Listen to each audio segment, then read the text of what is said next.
Hey guys, welcome back to a brand new sports debate video. So for today's NBA video, we're going to be talking about the Western Conference playoffs, and we're going to be previewing each series in the Western Conference. So we already made one about the Eastern Conference. It's already up on our channel, so make sure you guys go check that one out. But this one's all going to be about the Western Conference. I made the same disclaimer in the other video. I'm going to make it again in this video. We're recording this on May 25th. So the game ones for all the series have already happened, and game two between the Denver Nuggets and the Portland Trailblazers also already happened. So that's just something I wanted to warn you guys about. But let's not waste any more time. Let's get right into this video. So we're going to start with the 1-8 matchup, the number 1 seed being the Utah Jazz and the number 8 seed being the Memphis Grizzlies. In game one, Memphis beat the Utah Jazz 1-0, and they they beat the Utah Jazz and they have a 1-0 lead in the series. But the big thing that was happening in that game is that Utah was missing Donovan Mitchell, who was their best player. Yes. So I mean, so you kind of have to take that game with a grain of salt. Now, this is nothing to be taken away from Ja Morant and the Memphis Grizzlies.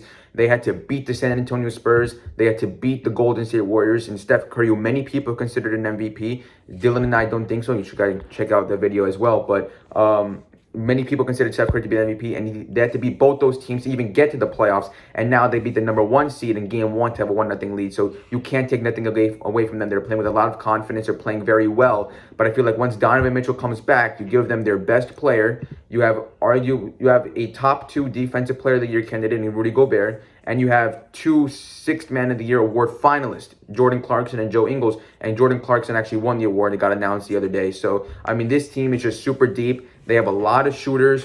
They're a very well-balanced team on both the defensive and offensive side of the ball. I just feel like if Donovan Mitchell was playing, then yes, this game raised a little bit more eyebrows. But I'm not really paying attention to it too much because Donovan Mitchell was not playing. So we'll see when he comes back how it looks. I feel like when he comes back, Utah just outmatches Memphis. I still am going Utah, but I'm going to go Utah in... I'm thinking 5 or 6, but I'm leaning more towards 6. I'm going to go Utah in 6 for this one. I agree with you. I think that you can't really look into this game too much. Donovan Mitchell was missing. He was obviously very pissed about that. He said that afterward. Let me talk about the Grizzlies first. I think that Dylan Brooks has been really, really good these past 10-ish games.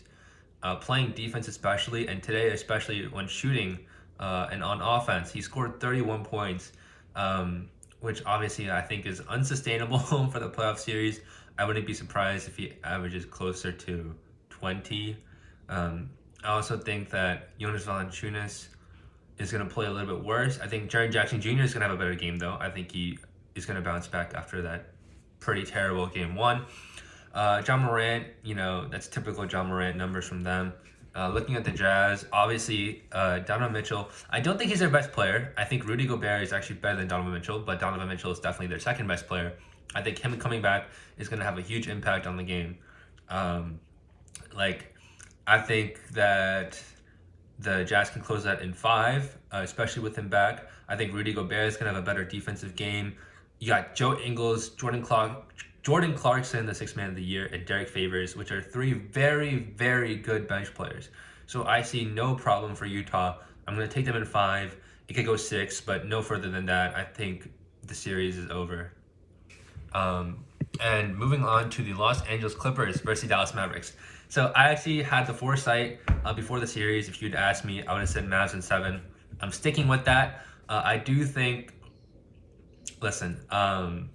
last year was really Luka's first playoff series, and he played amazing against the Clippers, and especially with those 2 wing defenders. I think that the Mavericks have a really good shot of beating the Clippers, and I do have them beating the Clippers, especially behind the wizardry of Luka Doncic. I think he is just amazing. I think he's going to be an all-time great player. Dorian Finney-Smith and Tim Hardaway Jr. hitting their threes. There's nothing that can really stop them, right? I know the Clippers said they're going to put Kawhi on for Luka for most of the game tomorrow, I believe. But I don't think that'll make much of a difference. I think Luka's still going to go off. I don't think Kawhi is the same player defensively that he was. Obviously, he's better offensively. And I think Paul George will continue to struggle. I don't have him as a good playoff performer. I think Patrick Beverley is heavily overrated. I think Rondo is not going to have that big of an impact as he did on the Lakers. I just think that the Mavericks can close this out in 7, especially after winning that first game on the Clippers' home floor. Yeah, so I have the same exact thing. I also have the Mavericks in 7. I mean, you take a look at this team last year. These two teams battled it out in the bubble last year, and I think what the Clippers won in 6 games. It was Yes, six yes, games, maybe 5. yes. So yeah, so they won in 6 games. Now you're talking about a Clippers team that lost a couple of key pieces, and like for example Montrezl Harrell. So I feel like they got a little bit worse this season. Now they obviously did add Serge Ibaka and everybody, but I feel like this Clippers team is a little tiny bit worse than they were last year. Um, you also add on to the fact that Luka now has some playoff experience, and he got a triple double game one. Mm-hmm. It just looks like this guy just dominates the Clippers. I guess that's just what it looks like, especially in the playoffs. Yeah. And same thing like you said, playoff P, pandemic P as they called him last year. I mean, I don't know what's going on with him in the playoffs. He just really can't seem to perform. Now, obviously, when you do have a team with guys like Kawhi Leonard and Paul George, you can never count them out in 5 games. You can never count them out that early in a series, so which is why I'm also going in 7. But I just feel like the Clippers really have no answer for Luka Doncic. And he's really, and also another important thing to keep in mind is that many people thought that the Mavericks would have been able to win the series in the bubble if Kristaps Porzingis was healthy. Exactly. He is healthy this season. He is on the floor this season, and he has an impact. He's an extremely good player. I know people, obviously he's not at the level he was in New York, but he's still an extremely good player, and he's going to make a big impact in this series, and I think the Mavs also take this in 7. So now let's move on to the next series, which is number 3-6 series between the Denver Nuggets and the Portland Trailblazers. And this series has been the most exciting series so far because both games have been played and it's a 1-1 series. So yesterday we saw that Damian Lillard went off in the first half. He had like 32 points, 8 3-pointers made, but they were still losing by a lot. And the reason they were losing by a lot after the halftime, or at least by double digits, is because of their defense. Every time you give up 73 points and a half, that's just not good. Now, I know Nikola Jokic was shooting unbelievable this game. Like, he had like 38 points on 75% shooting. I think he went 15 of 20 from the floor. Yeah. So, I mean, that's why he's the MVP. This is just another game you can put in and Nikola Jokic MVP type season. But I feel like for the Portland Trailblazers, I mean, they're just going to have to find a way to stop Nikola Jokic, and they're gonna have to lean on the back of Damian Lillard, who had an unbelievable performance, and they still ended up losing. So I ultimately do think the Denver Nuggets are a better team here, and I am going to give them the edge. But I think this series also goes to 7. I think these two teams are very evenly matched. I think this is going to be an excellent series to watch. But I do got to give the edge to the Denver Nuggets in 7 games. Now, I don't have the Denver Nuggets winning in 7. I have them winning in 6. Mostly off the back of the MVP, Nikola Jokic, who has been playing really well these first 2 games. 34 points, 16 assists in the first game, and then 38 points in the second game. I mean, this guy is just really good.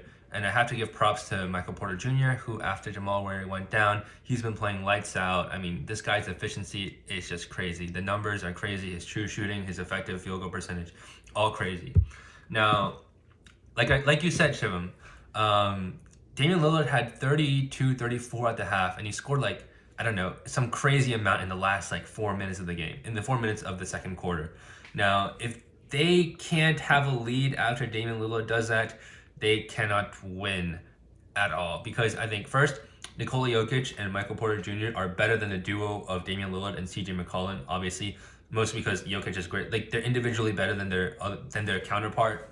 I think Jokic is just more dominant. I think he has more control over the game. His assisting and his rebounding is just something that Damian Lillard cannot do. Although Damian Lillard did have 13 assists the first game, I believe. That's besides the point. I don't think Melo is going to contribute like he did the first game. I don't think he's going to have 19 points on crazy efficiency like he did the first game. Like you saw in the second game, he wasn't really that much of a factor. I think getting contributions on the Nuggets side from Aaron Gordon, Paul Millsap, Campazzo, and Monte Morris is something that you're going to see consistently in these playoffs because that's how they've been winning their games without Jamal Murray. So I think Nuggets take this game in 6 pretty handily. And I'm going to move on to the Suns versus Lakers. Obviously, this is a big game for the Suns. I know that the Lakers typically lose their first game. LeBron especially, he likes to do that. He likes to feel out his opponents in a playoff series in the first game, and so his team typically loses that. But I still think that looking at the bubble, right, when they lost their first games, they were to Portland and Houston, right? This is a second seed Phoenix Suns team that has Devin Booker and Chris Paul. Chris Paul, a huge veteran has played in multiple playoff series, has performed pretty well in them, even though he might not have much success. I think that the really key thing is Chris Paul's injury and if he can look the same as he did. And the second biggest question, there's actually three big questions. Chris Paul performing in the second game. In the second game and coming off that injury. The second thing is if Devin Booker can keep scoring at such a high clip and at such high efficiency, 34, 8, and 7 for him. That's just amazing. And the third biggest question is, can DeAndre Ayton outplay Anthony Davis again, right? I don't think it'll happen consistently. I think maybe next game he might, and I think Frank Vogel will make some adjustments after game 2. So I think the Lakers are going to win this in 6 games, actually. Yeah, I think the Lakers are going to win this in 6 games because no way is LeBron James a first round out. He has never lost in the first round in his career. He has some crazy win percentage in the first round, and I think Anthony Davis will definitely have to pick it up. I think Anthony Davis and Drummond need to split time. They both cannot be on the court at the same time. You need to play more of Dennis Schroeder and also play a lot more of Alex Caruso. I think Kyle Kuzma will have a better game, and I think you can get some contributions from Talon Horton-Tucker and Wesley Matthews. So I have the Lakers winning in 6. So yeah, I have the exact same thing. I also have the Lakers winning in 6, and I have 2 main reasons for it. Now, one main reason, Chris Paul's injury. Chris Paul goes to the Phoenix Suns, and they become a team that hasn't made the playoffs in a decade to be in the number 2 seed, right? So he was a kind of missing piece. He was a glue. He's the leader of this team. And you look into the first game, yes, he got that shoulder injury. Yes, he came back in that game, but he just didn't look like himself. Anybody who was watching that game, you can tell Chris Paul did not look healthy. He did not look like himself, and that's going to be something super important. That's the main headline of this series going forward. Is Chris Paul healthy? And if he's not, I just don't see any way that the Phoenix Suns can beat the Los Angeles Lakers. Yes, he might be there on the court, but if he's not 100% healthy, I just don't know, because he's the leader of this team. He's what makes the Phoenix Suns the Phoenix Suns. I know what Devin Booker's there, but Chris Paul is the reason why they are winning. Can I just say the something? second biggest, Yeah. I think if the Suns want to have any chance of winning the series, Chris Paul needs to average like 18 and 10, 20 and 10. Yeah, he needs to play excellent. And the second biggest reason that I had was LeBron James. This is a LeBron James, and as Dylan mentioned in the first round, LeBron James has never lost a playoff series. He is 14-0 in his career in the first round, and I just don't think that he's going to go 14-1. I think he's going to go 15-0. Playoff Bron is a different animal.